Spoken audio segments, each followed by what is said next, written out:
Halo Sobat Life Taiwan, perkenalkan saya Dr. Dewi Widyastuti, spesialis penyakit dalam. Kali ini kita akan membahas tentang asam urat.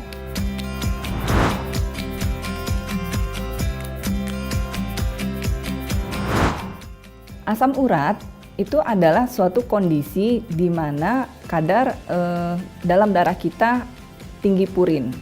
Diakibatkan oleh beberapa hal, biasanya karena satu, produksi purin yang memang tinggi di dalam darah kita, atau juga yang kedua adalah sekresi atau ekskresinya yang menurun di dalam darah.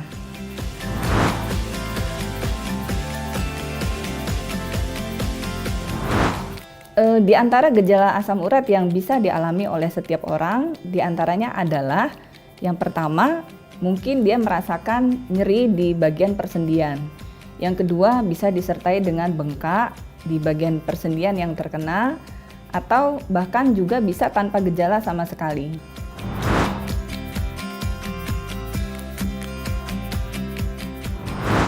Beberapa penyebab asam urat yang bisa kita ketahui diantaranya adalah yang pertama, yaitu faktor genetik.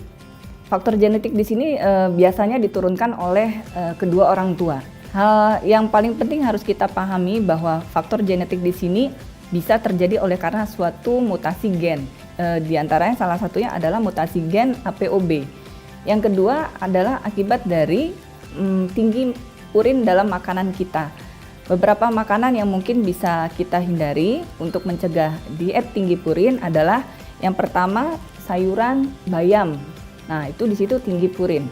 Yang kedua, mungkin golongan kacang-kacangan, ya, termasuk jangan lupa tempe tahu terbuat dari kedelai, kecap juga dari kedelai. Yang ketiga, golongan makanan yang berbahan baku melinjo, jadi bisa empingnya atau daun melinjonya atau kulit melinjonya. Dan yang keempat biasanya adalah bahan makanan yang terdiri dari kol-kolan. Ya, golongan kol-kolan itu bisa berupa kol merah, kol putih, atau brokoli.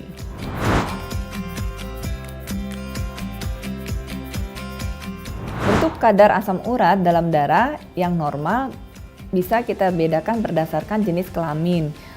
Pada wanita dikatakan normal apabila kurang dari 6.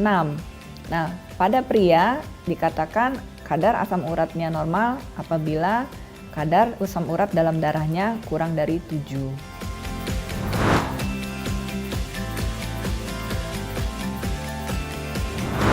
Sebenarnya bagaimana cara kita untuk membedakan seseorang apakah memang ia hanya terkena asam urat atau menderita suatu penyakit rematik?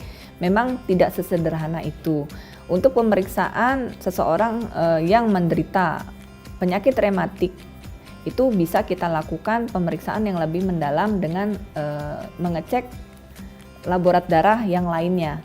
Seperti misalkan untuk penyakit-penyakit rematik bisa kita lakukan pemeriksaan rheumatoid factor atau pemeriksaan CRP, yaitu penanda inflamasi atau peradangan di dalam darah, atau pemeriksaan C komplement. Bisa kita lakukan pemeriksaan komplement 3 ataupun C komplement 4. Secara fisik biasanya gambaran atau gejala klinisnya adalah hampir sama, yaitu artralgia. Seseorang merasakan nyeri-nyeri di seluruh persendian. Nah, untuk membedakannya memang kita harus lebih detail atau lebih mengkaji lebih dalam lagi. Untuk penyakit rematik tertentu biasanya dialami pada bagian-bagian sendi yang besar. Memang penyakit rematik sendiri ini bisa lebih banyak lagi atau banyak sekali jenisnya, lebih luas. Nah, di situ biasanya kita harus mengkonsultasikan kepada dokter ahlinya.